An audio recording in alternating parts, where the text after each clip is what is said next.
Les plaines arides s'étendaient devant lui, impitoyables et vastes. Ningke, un jeune homme endurci par les épreuves, ne connaissait que la survie. Il était une ombre, un murmure dans le vent, sa jeunesse une maîtresse brutale. Chaque lever de soleil apportait un nouveau défi, une nouvelle menace à surmonter. Mais en lui brûlait un feu, un esprit inflexible qui refusait de s'éteindre. Il avait vu plus d'obscurité que la plupart, affronter des épreuves qui auraient en brisé une âme plus faible. Pourtant, il persévérait. Chaque cicatrice racontait une histoire, un témoignage de sa résilience. La nature sauvage l'avait façonné, aiguisé ses sens et forgé en lui une volonté de fer.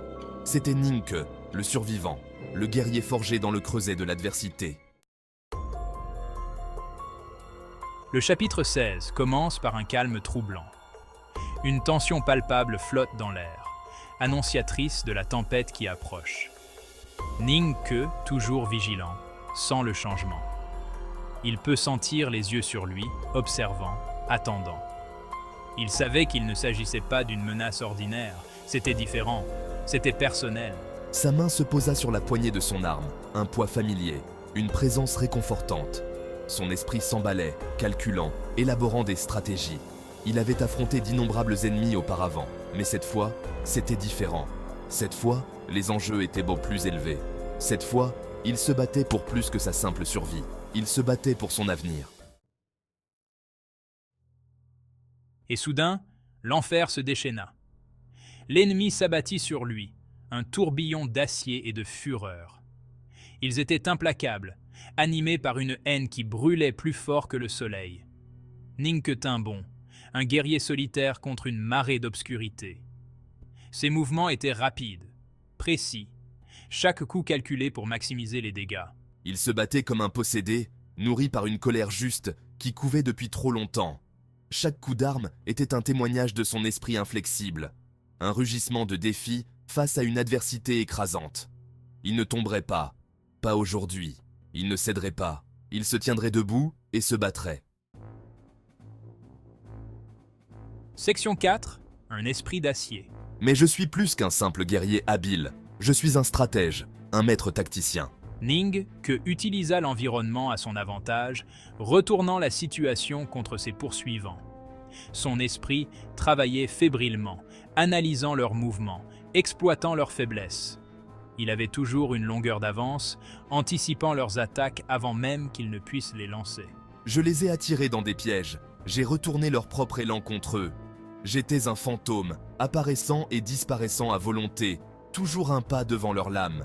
Ses ennemis devinrent frustrés, leurs attaques de plus en plus désespérées, de plus en plus erratiques. Ils l'avaient sous-estimé, le considérant comme une cible parmi tant d'autres. Ils étaient sur le point de comprendre leur erreur. Section 5. Renaître de ses cendres. Au moment où tout espoir semblait perdu, j'ai lancé une dernière manœuvre désespérée. Je me suis battu avec la fureur d'un animal aux abois, chacun de mes mouvements témoignant de ma volonté inflexible. L'air crépitait d'énergie, le sol tremblait sous ses pieds. Il refusait de reculer, refusait de céder. Et puis, le silence. La poussière retomba, révélant une scène de dévastation totale. Ningke se tenait au milieu du carnage, meurtri et épuisé, mais intact. Il avait regardé la mort en face et en était sorti victorieux. Il était un survivant, une lueur d'espoir dans un monde dévoré par les ténèbres. Section 6. Une lueur d'espoir. Le parcours de Ning. Que est un témoignage de la puissance de l'esprit humain. C'est une histoire sur l'importance de la persévérance, de ne jamais abandonner, même face à des obstacles insurmontables.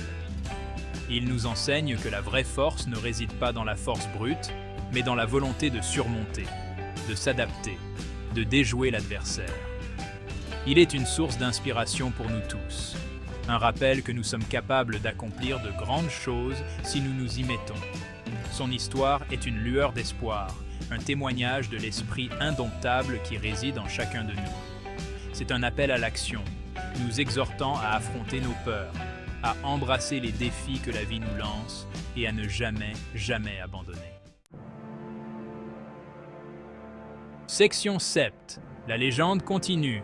L'histoire de Ning, qui est loin d'être terminée. Il devra affronter de nouveaux défis, de nouveaux ennemis, de nouvelles épreuves qui mettront à l'épreuve ses forces et sa détermination. Mais une chose est sûre, il les affrontera tous de front, avec la même détermination sans faille et la même intelligence stratégique qu'il a toujours affichée. La légende de Ningqiu est une histoire qui continuera d'inspirer les générations à venir. C'est une histoire sur le pouvoir du courage, l'importance de la stratégie et l'esprit inébranlable qui réside en chacun de nous. Son parcours est un témoignage du potentiel humain à atteindre la grandeur. Un rappel que même dans les périodes les plus sombres, une seule étincelle d'espoir peut allumer un feu qui brûle plus fort que 1000 soleils.